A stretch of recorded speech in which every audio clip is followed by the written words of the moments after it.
All right. Welcome to another episode of the Herbal Mana podcast, where we dive into all sorts of natural approaches to managing pain and fitness. Today we get a special guest, Lacey Bruschke, Nurse Lacey, but not really just a nurse anymore. You started out as a nurse. I can see that from some of your online information. How did that go? And how did you go from nurse to fitness expert? Well, that's kind of a long story, but I originally started my nursing career in the burn trauma ICU. And my aspirations there were to be a life flight nurse or air med, is what we called it. And unfortunately, I injured my back there. And because of that injury, workman's comp would never let me do bedside nursing from that point onward. And so I was also a high school athlete. So I always appreciated exercise and all the benefits therein. And so I kind of turned to, rather than just physical therapy, a personal trainer to work with me. And because of that, I became a fitness instructor in addition to my nursing career, which had to change. Obviously, I couldn't do ICU or bedside care. So I became a pediatric liver transplant coordinator. And I did that for 10 years. And while I was a transplant coordinator, I also was, personal training. And I developed a product, which is an exercise slide board. And the reason why I developed this product was because of my husband is, his knees are bone on bone as he was a big high school athlete. And that kind of took him out of skiing and running and all kinds of things that he used to love to do. And of course, with my medical background, I saw how many benefits there were to an exercise slide board. But the exercise slide boards that were available on the market were just far too expensive for most people. So I developed my own slide board. And to prove the product and basically what it could do, I ended up opening my own studio, and it all kind of unraveled from there. And so I continued to be a liver transplant coordinator while running my gym and my developing this product and selling my product. And then kind of realized that it was a bit much to do both. So I still, of course, keep up my nursing license, but really saw the benefit of being on the preventative side of medicine versus the crisis side of medicine. So that's kind of how the two. Hmm. Your husband, the knee injuries, bone on bone, did he have to get surgeries? He did, but this was back in the, early 90s where they would actually go in and do an open reduction. And so it was actually a fairly complicated surgery back then. Of course, now they scope and it's not as big of a deal. But because of that, he has this huge scar and lots of scar tissue. And yeah, his knees are bone on bone. So at some point, of course, they're telling him he'll need to have a knee replacement and whatnot. But he's doing everything he can to avoid that. And the slide board, the exercise slide board, it's so great because you pretty much remove that impact, but you're able to get the intensity that you would otherwise be able to get, if for instance, doing box jumps or running or sprinting or whatever it may be. And so he can get that same level of intensity without the impact. So that's what really intrigued me about developing the slide board to be used in a small group setting or personal training setting to help people with knee injuries or hip injuries or as they're aging or if they're obese because obviously they're not going to want to run and jump and things. It's going to be much harder. So that was really how it all came about. Wish I'd met you back in the 80s. Of course, you would have been a little too young to do much for me. True. I Yeah. was bone on bone on my left knee coming out of high school. Really. Okay. Yeah, just from some knee injuries and congenital issues. I didn't have a nice V under my patella. You're supposed to have that nice V shape that fits into the V groove on the femur. Yeah. My kneecap is flat. So I had some pretty profound kneecap dislocations, two major surgeries, and a bunch of drugs. I had this awesome doctor, team doctor from the local college up here in Boise, and he gave me these wonderful pills because I just wanted to make sure I could play high school basketball my senior year. Just wanted one more go at it. Gave me the pills. It was awesome until I developed a reaction to the drugs. Then I had to come off the drugs, and I knew I was in trouble at that point. I was in a lot of pain. Instead of using that, he said, just take aspirin. 2 hours later, take Tylenol. 2 hours, aspirin again, all day, all night, just to get through basketball. And that had surgery, my second major high school surgery. And he said, got it all patched up, but you've got a hole about the size of a quarter in the cartilage under your kneecaps. You're bone on bone and a good candidate for a knee replacement. Come back when you're 50. And then over the next few decades, we just tried to manage, ended up with 13 knee surgeries and eventually knee replacements, both knees. Wow. Lots of fun. So fun. Yeah. That was kind of the same trajectory that my husband was on, but he's trying to avoid a knee replacement at this point. Well, it seems if he can get the exercise in without the impact, then he's going to be in a lot better shape than I was. I just didn't have any idea. And the docs that I worked with never pushed me that direction. They would say, take this pill, go back to the gym, go run, go do whatever, just do your normal stuff, which was not a great prescription for somebody that already had the trauma. Correct. Yeah, then that was just sort of the understanding we had at that time, unfortunately. Yes, kind of lacking. The pills were great until they weren't. Yeah, The slide board would have been a lot better, yeah, much better approach. it would have. Yeah. So making that product, that's not an easy thing. I know it's a big undertaking. We manufacture ourselves. We manufacture topical creams and gels and things, which is pretty awesome. But I have some sense for what you went through. So what was that process like? Well, like you said, it was not an easy process, and I didn't have the capital in the beginning. So really, like I said, I had to kind of prove the concept. And so that's why I opened my own gym, because here in Utah, we get a lot of investors that are interested in, that's why we're called Silicon Slopes. They love tech and they love pharma and that kind of thing, but they weren't really interested in anything that I was selling. And so that's why I opened my studio, and I actually had an investor come to me from Denver, Colorado. And that was the first investor that worked with me that said, "Hey, I want to take this to market." And so that's what we did. That partnership kind of fell apart, but that's how I ran into my next licensee actually. And that licensee had great connections with QVC. And so we were able to really kind of do mass production of the product because of them. And so that's how I ended up on QVC and Celebrity Apprentice, and that's really how the product kind of unfolded from there. Celebrity Apprentice. I didn't find that. I found the QVC. QVC by itself would be quite a ride. Just there's just so much involved, so much behind the scenes before you ever get your product onto the program. It was a 4-year process. I will tell you, if you purchase something from QVC, I want you to know it has been heavily vetted. They take it very seriously. And I actually, the inventors that I met at QVC and the products that I purchased when I was there, because every time I went on air, I'd meet multiple inventors, and I always bought their products because meeting inventors, hearing their stories, and seeing the product in action while we were on set or behind set, it was always fascinating. So I can actually vouch for the products on QVC. All right. Where do you manufacture now when you're making your product? We manufacture here in Salt Lake City. Really? Yeah. And the reason for that is because we were, for a time, manufacturing in China. There was a lot of things happening behind the scenes that for example, I'd get a call from one of our docks in California, and they'd say, "Hey, we have one of your containers here." I'm like, "I didn't order a container." And so they were kind of doing a lot of sleight of the hand and multiple things that we just really couldn't trust the manufacturers there anymore. And in addition to that, COVID, it was right in the thick of COVID that we said this really isn't going to work anymore for us to be dealing with China. And so that's where we really moved everything back here, which I was doing a lot of production here originally. That's how I developed the product in the first place, was here. But now we just kind of came back to those roots. And that's why, buy what I call our pro board is a little more expensive because it is made here in the USA. And but I can tell you this, the slide board that I made almost 17 years ago, that my very first prototype, still looks as good as it did the day I made it. And it's had who knows how many miles on it through all the clients and Nice. all the years. And yeah, so it is made to last. I hate that part about manufacturing in the US. We've done the China route,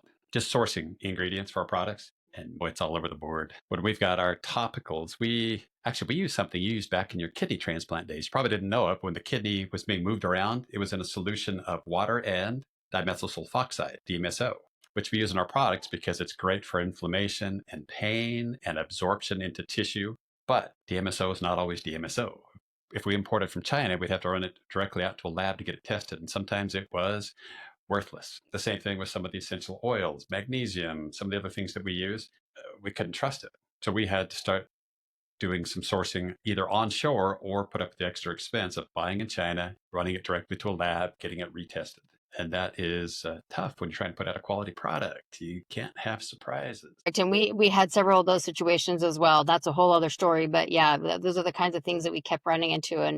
And with that, when we didn't have the ability to go out to China to actually kind of oversee it like we were previously, then it just became a little too risky for us at that point. And I'm all about made in the USA if possible. You got to have something you could trust. You Yeah, put your name behind it. yeah, exactly. That's interesting. You've got your studio in Salt Lake City, but a lot of online content. That's part of what was awesome when we started kind of checking you out before setting an invitation out. You've got a way to actually involve folks that aren't showing up at your studio, which is great. Yes.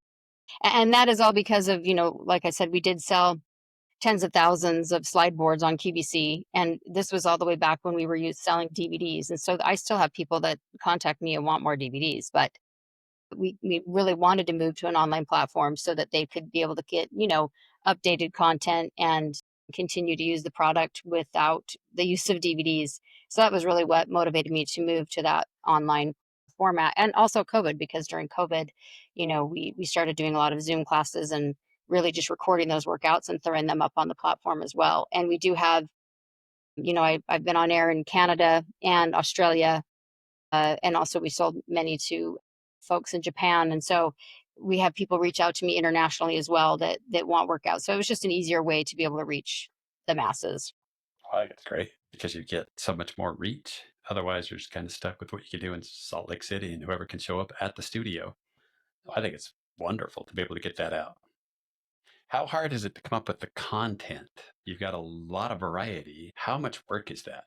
Well, it is a lot of work, but honestly, it's pretty second nature for me at this point. I've been doing it so many years, and actually, I was raised with both of my parents were fitness instructors, Right. ironically, and so I was really raised in the industry, never thinking this would be what I would end up doing. If you would have told me this, during college, I would have laughed hysterically, but it was kind of ingrained in me in multiple. And honestly, but I also personal train many, many clients, and that's how I come up with a lot of my content because I have all different types of clients. And so when you're working with people one on one or in a very small group, you're able to test different types of exercises and movements, and be able to see how it works across multiple different types. And that's just been the kind of my lab, I guess you would say.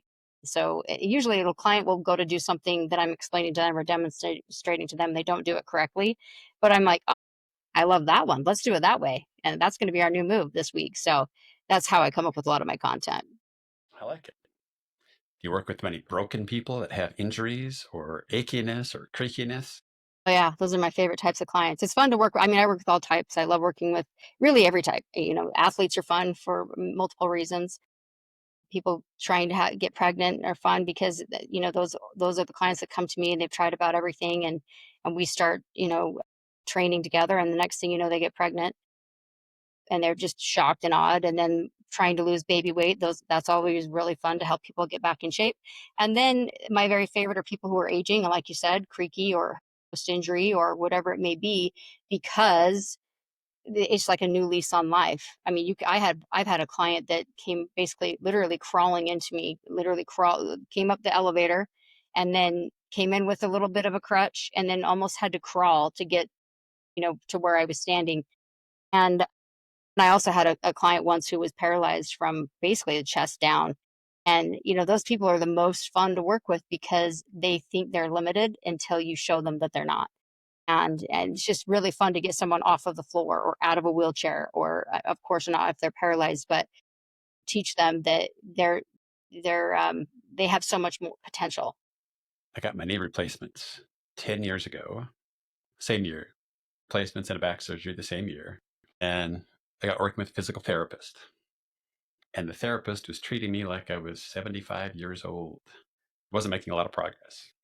And then I ended up seeing a chiropractor, and I can't remember why exactly, but he had me work with his on staff trainer, and she kicked my butt. She was telling me that I could actually do things again. I was a little worried. I didn't really know what was left. And in the course of just a few short weeks, I went from thinking I was going to be done with sports and weight room and things like that to actually figuring out that I could do things. Now I'm in the weight room 5 days a week.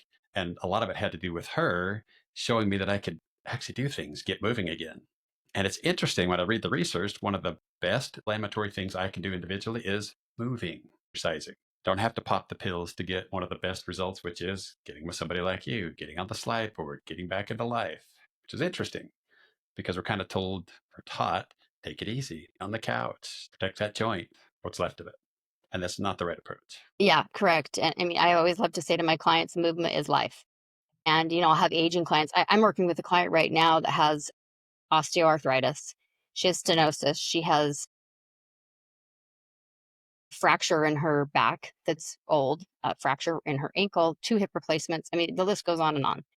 And it's just been, again, just incredible and fun to see her go from thinking that same thing, thinking she's limited, thinking that her, this is going to be her future for the next 10, 15, 20 years. And now I love it. She'll send me pictures of her, climbing, literally climbing, rock climbing, or on a big hike or whatever it is, and climbing these stairs on a trip. And these are things that it's like a new lease on life for her. And so it really is. I have the greatest job in the world because, like I said, I love medicine, and I really do love Western medicine. There's a lot of good things about it, but I've loved a more natural approach, and certainly, I prefer to be on this preventative side of medicine and just helping people stay out of the hospital and stay active and strong. I mean, both of my parents come to my class every single week. And they're 76 going on 77, and my dad's favorite move is a slide board burpee. That's his favorite move. You know why? Because he can do it. And this week we had a really, really hard workout, and several of my clients were starting to wear out. And my dad's like, "Hey, if I can do it, you guys can do it." Can't argue with that. I like that. Who are your clients? Who do they tend to be? Who's on board more quickly? Is it men, women, certain age group? Well, mostly women for me. And I think that has more to do with the fact that I'm a woman and my staff mostly are women. Well, all are women. And so I think that's just what we happen to draw. But the men that come are my biggest billboards. They're the most willing to do a testimonial, to be filmed, to get pictures, Really? they go tell everyone. And so that's Awesome. what's funny. Women are a little more shy about sharing the good news, but the men that do come, and it's usually a husband or a brother or whatever, one of my clients, and they get dragged in. It always takes them getting dragged in. And then once they're there, they're hooked, and they don't care if they're the only guy in the class. They're totally hooked. So we do get a little of everything. We work with youth all the way up to my oldest client is 78. Previously to that, our oldest client was 95. And she worked out with us right till she basically passed on. But we'll work with anyone and everyone. That's great. I notice you've got a shop that's tied to your website, which is kind of handy because we see so many supplements, so many things pushed. Every time I get onto Instagram, my feed is full of the latest stuff. And I'm sort of in the industry, but it's completely bewildering. There's just so much. How do you pick your products? What goes on the site? Well, candidly, I don't sell and ship these products out. These really are more, I mean, we can, but I would prefer to send, if, like, for example, if you saw something on my site that you wanted, one of my supplements, I would give you a link that you would use to purchase that. These are just supplements that I have sourced really, really carefully. And if let's say you were going to come in and personal train with me, I would say, great, Todd, we'd go through everything. And the very first thing I'm going to determine based off body composition and everything else is I'm going to tell you, okay, we've got to treat deficiencies first. And that would be number one, water. And almost every single person I work with is at least mildly dehydrated, if not more, which mild dehydration is the equivalent to smoking for your capillaries, in addition to multiple other things. So if I can just start getting somebody hydrated right away, you'd be amazed, A, how much better they feel, how much better they sleep, how much more energy they have. So we always start there. The second thing I would say is, are you taking a well-sourced multivitamin? And the third is omegas. And lastly is protein. So I start with that. So I have found a company that I love to work with that is in the same industry. And he sources everything out of New Zealand and Australia, because when it says grass fed, it's 100% grass fed instead of 10% grass fed, which is the standard here in the United States. And so it's actually a real pain for me to bring everything in to get it for my clients. But the only reason why I do it is because I look at it as prescriptive. Like, if you're working with me one on one in my studio, I always have it in stock in my studio, give it to them right then and there, so that they don't have to say, well, I'm going to go order it. And I will say, if I could give any of your listeners a message right now, it's, we need to get back to some more simplicity, because if I think of almost any person that comes to me, it's like they've got 20 arrows pointing at their head with all these different information, supplements they should take, different exercises they should do, different diets that are going to work, etc. And they're overwhelmed and they're confused. And it's like, if I can just help them bring it back to the basics, which is not just treating deficiencies, moving more, and then we can get way more complicated than that if we want to, but it really doesn't need to be. It really is that simple. And I'm amazed how much people, I mean, people just feel like I've lifted this giant monkey off of their back when I just tell them, we're not going to do any of that. We're just going to do these few things. And for the first 2 weeks, all I want you to do is focus on water. And I want you to take this multivitamin. If it's once a day, I'll be thrilled. And then they're just like, oh, that's it? That's all I have to do. I'm like, yeah, that's it for the first week. And then we'll go from there, see what you think. And they're just amazed. And then we add a little bit more. Next week, we'll add the next thing. But typically by the end, and so in terms of other supplements, I mean, candidly, I take a lot.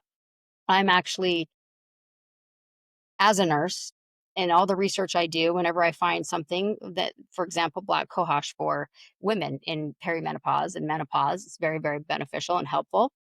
That's something I personally take. And I will tell my clients, I always tell my clients, I'll give them information. But I really am not licensed to be prescribing something like that. And I can tell them but again, I don't want to overwhelm them. So I might send them to a practitioner. Usually that's what I'll do. I have a couple practitioners I like here. that you start with that baseline. I can see that the product mix, it's a nice baseline. It's simple. It's vetted, which I really appreciate. Because for somebody starting out, it can be, like you said, so overwhelming. 100 different diet ideas, 100 different supplement ideas, and you never quite know. They don't. And the thing is, as educated as I am and as much experience as I have, and as long as I've been in the industry, it is almost a full-time job for me. You wouldn't believe the amount of hours I spend on the daily researching, reading articles, just making sure that I'm, at the top of my game so that I know what people are reading and seeing, and I know what's bombarding them on social media so that I can help explain it to them and or diffuse it and say, no, we're not even going to worry about that. But the biggest message I think for people is just cut out the noise and simplify, and you'll get much better results. And for the water thing, I actually talked to somebody who's going to be on my podcast in a couple of weeks. Talked to her today. She's got a whole process for evaluating hydration, which seems so basic and yet so essential. Most people, like you said, are lacking in hydration, at least mildly dehydrated, because they're reaching for the Monster or the Red Bull or some of those other wonderful things, nice fizzy drinks that don't really do much for health. In fact, they're quite negative as far as the health impact. Yeah, and I mean that's a whole other podcast too, but for me personally, I get my water. I actually go get my water every week. Drink my tap water. Yeah, You would I'm get just along not. with my wife. We've got a big old filtration system and then the hydrogen water system and Yep, and I all have that that because all. we don't want the tap water. The tap water has, among other things, the chlorine that's going to impact the gut microbiome. Although I understand fluoride is going out in Utah, which is a good thing. That's what we hear. We'll see. But yeah, I mean, it's all those things, and I don't trust it, and I would prefer to just know the water that I'm drinking. I also love. There's these hydrogen tablets that I love from a company here locally. So I mean, that's the thing. If you want to go down, if a client wants to get more intense in the water, then I'll say, okay, here's what I recommend. But I try not to overwhelm them right in the beginning, just because if I can just get them drinking more, whatever they want to drink at this point, whatever water they want to drink at this point, we start there. And then when they get more curious and that becomes a little easier, then we can. But I just find if I tell people these kinds of things all right in the beginning, they just kind of makes them want to panic. But it's good to have a nice starting place. I like that. Hey, when you're doing your supplements, how do you find out what you need personally? And this is not for the client starting out, for you personally. How do you know what to take? Well, again, this probably comes from my nursing background, but again, I look at deficiencies. Where do I feel deficient? Where do I feel it and notice it in my body? How is I mean, I worked in liver transplant for years, so I was in the GI clinic. And so your gastrointestinal system tells you a lot. And so, do I have rashes? Do I have, um, a lot of these ailments that we have are almost always answered by food that we're eating or not eating. So I kind of look at that. Where's my diet? What am I lacking? And unfortunately, even if we eat perfectly, we're just almost impossible to get all the nutrients that we need Well, the within our food we food. eat is not the food that our grandparents ate. It's Yeah, not the same thing. I grew up on a farm in Idaho. What we had, what we sourced, what we raised is quite a bit different from what I can get at Costco or exactly. Yeah, and the nutrient load is just not there. I did an experiment last winter and then I just repeated it this year. I went and bought this little thing of tomatoes. I love tomatoes. I do too. And I put it on the counter. And then I waited 4 weeks. And after 4 weeks, those little tomatoes started to dry out just a tiny bit, but they still look like tomatoes. They weren't breaking down. There was no digestive enzyme that caused the deterioration of the fruit. It's kind of sad when you can buy a tomato. Tomato should go on the counter and be digesting itself through its own enzymes in a matter of days. After Yes. 4 weeks, it was getting a little dried out. By 6 weeks, well, it changed. They weren't breaking down.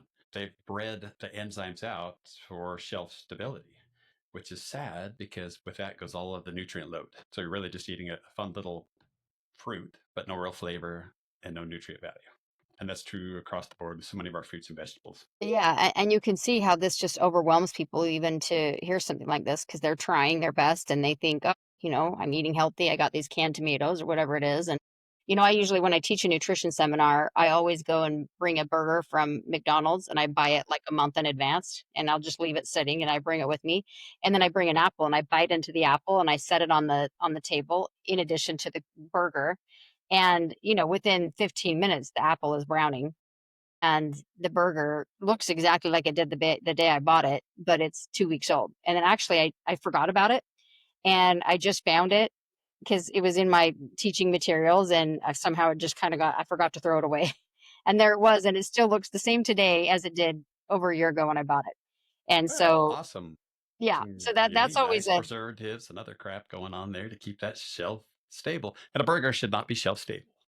Exactly. Yeah. So that's always a good example too. And going back to the supplements, I basically in general I take things to boost and enhance my immune system, and then I take just a multivitamin, omegas, and then like I said, I'll take a couple other things for my age, kind of like perimenopause type symptoms. And there's a few places that I trust the supplements and the company that provides those, and that's where I get them. But again, I don't overwhelm clients with that kind of thing, but I do share the information and then let them do with it what they will. And I always, like I said, I have a couple providers here that I'll refer them to as well. You ever get labs to figure things out? Or are you able to kind of work your way through it because of your background? Well, I do get labs and I work my way through it as part of my background and also with practitioner. I don't always totally agree. Or not that I don't agree, but I might differ a little bit or say, well, that doesn't worry me to take that. I think they get very nervous about, well, I don't know if they're not familiar with certain things that it kind of makes them nervous to mix and match where I'm not nervous and I can see it based on my lab values. For example, my husband has had high blood pressure and he doesn't have a genetic history of it. There's no he's very thin, he exercises, he does all the things, he eats well, so it's been a mystery, and no practitioner has been able to get to the bottom of it. And so, we have a supplement company here, the guy is really great, it's called Dave's Health, and, he put him on a blood pressure concoction with turmeric and some other things, CoQ10, you name it, and within 2 weeks, that blood pressure was right back down to normal. And so, those are the kind of type things that I might say, "Well, the practitioner couldn't figure this out, and they weren't comfortable with that, but we are." And the proof's right there. So, kinda analyze, see how you feel. Obviously, blood pressure is something you can monitor. Quick trip to Walmart, get your blood pressure. Yep. And it is amazing what you can do with some of the supplements. If I go to my MD buddies, they've got kind of a limitation. They've got protocols they have to follow. If I go to my naturopath, then we can actually do the blood work, the labs, the analysis, and really figure out what works. And I get a lot better results from her than I ever did from my MD buddies. But they're limited. They get a limited menu to pick from, whereas she does not, which is kind of nice. We can really get to the bottom of things. It's very nice, and you can do hair analysis. There's all kinds of things you can do now, and people kind of, they flinch at the price, at the cost, because insurance doesn't want to pay for those things. But I always remind people it's the same thing as even spending money to come personal train with me, for example. It's like you really can't put a price on your health. Oh, But oh, it's the so thing expensive is, to be unhealthy. Being unhealthy and sick is expensive. it's Paying for expensive. preventative might hurt a little. It's not nearly as expensive. Right. Yep. And you're going to have much better quality of life. And so you're really just, and it's funny. I always make this joke.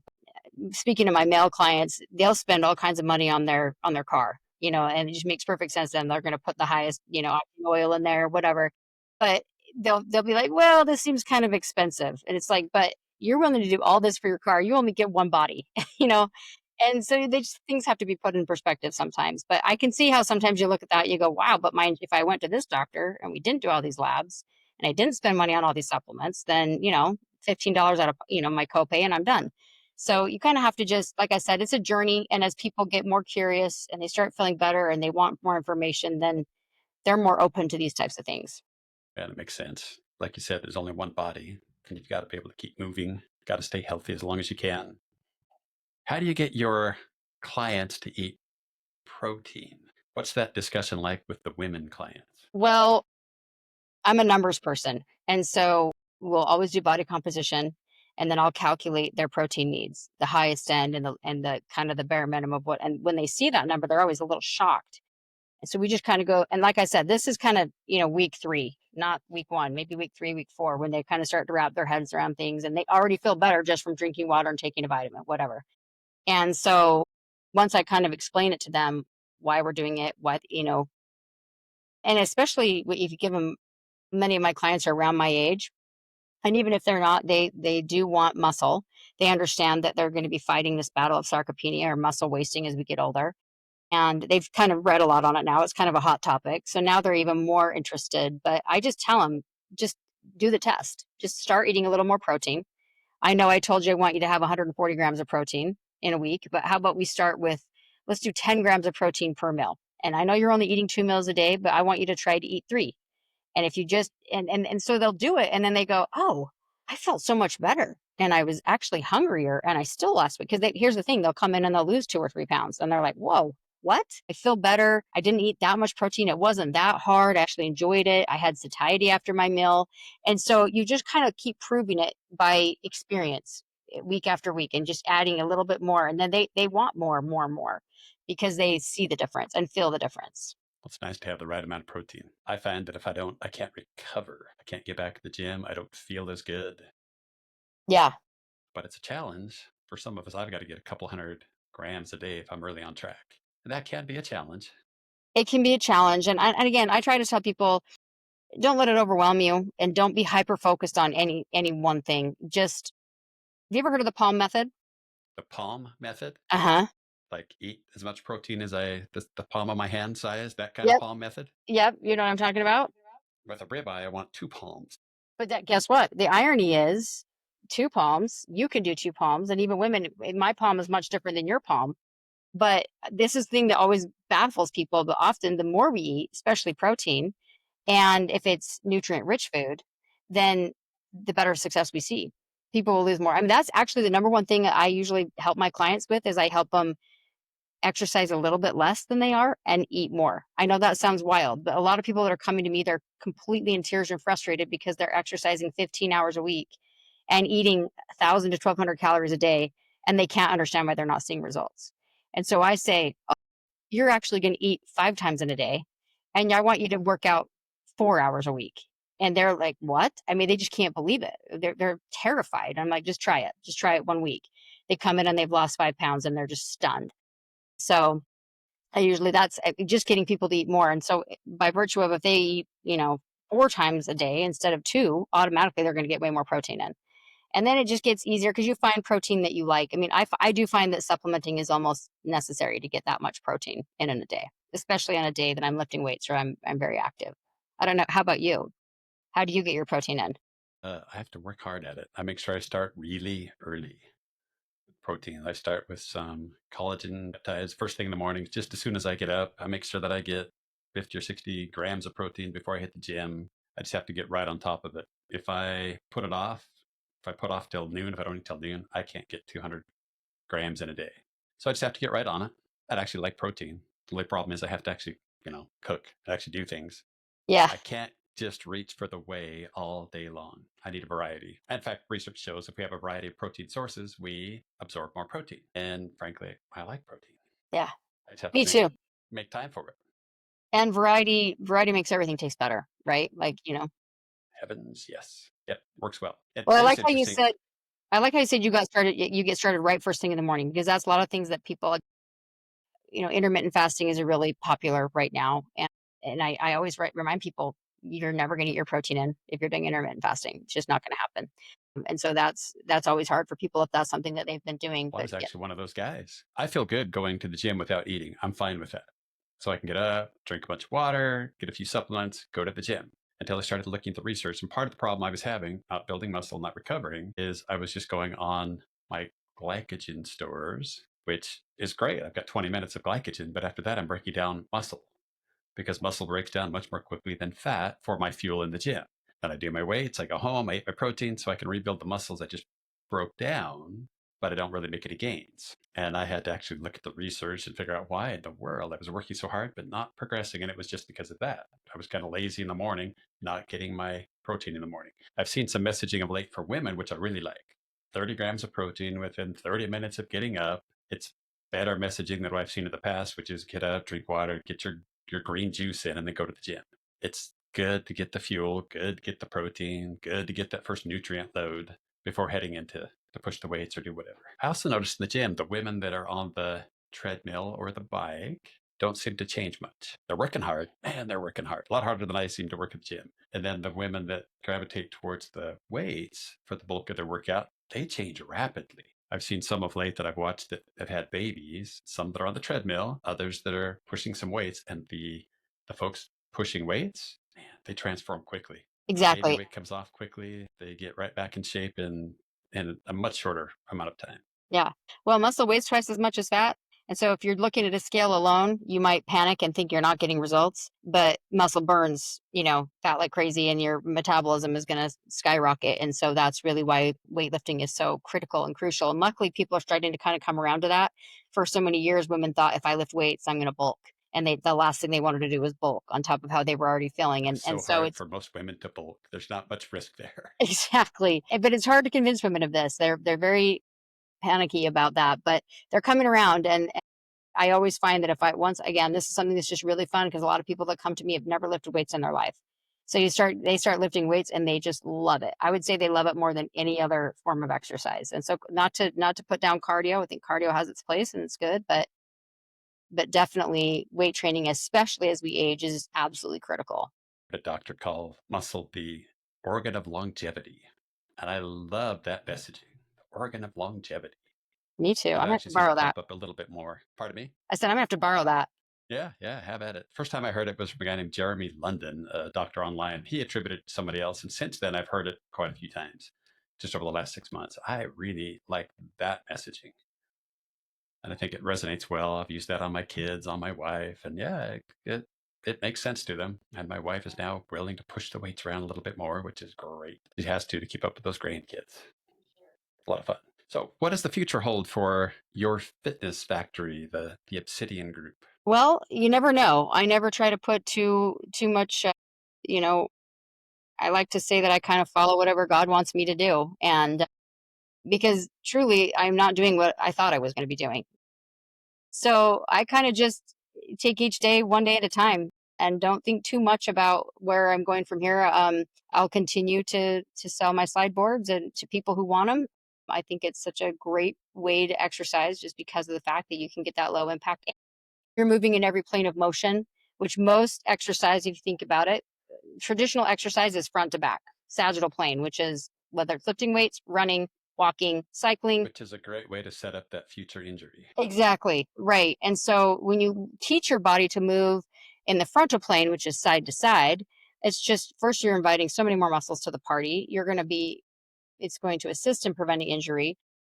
And same with the transverse plane, which is the rotational, which we do a lot of as well. And so again, it's just a great way to train. So I don't honestly, whenever I go do something else, like if I'm out of town, I do have my travel slide board so I can take it with me, but sometimes I don't. And if I go and do something else in the gym, I'm just not as happy if I'm not on that slide board. And so I don't see myself, like I said, my mom was my top personal trainer until she went on a mission for our church until she was 69 years old. And so I've got some years ahead of me that I can keep doing this. So as long as my clients enjoy it and they want to keep doing it, I'll do it as long as my body and mind will allow, which I hope is for a really long time. But like I said, I'm always open to whatever is supposed to be next. But that's my plan right. Awesome. Well, I like it. I think it's wonderful. And it stands out in the marketplace, no doubt about that. I don't see anything else quite like it. Yeah. I've It's seen some definitely other unique. slide boards. I've been checking out some. They don't get nearly the following. They don't have nearly the crazy fans. Yeah. Yeah. Well, and a lot of people they kind of heard about it. It was popular in the 80s for a little while, or they might know of some athletes that train on it, particularly that's hockey. It's big in Canada, for example. But if they don't know very much about it, it can feel intimidating them because of the balance and they feel like it's got a lot of coordination. Ironically, it's very little coordination required. It's not like a 5, 6, 7, 8 workout class, but but that's what makes it so great because your body just responds really, really well. So yeah, it's a really, I feel fortunate to have stumbled upon it and been able to develop one that people really enjoy. And I personally enjoy. I don't see myself ever doing anything. I mean, I'll be doing it probably forever. And as so long as people enjoy it and want to do it with me, then they're always welcome. Wonderful. Well, I love it.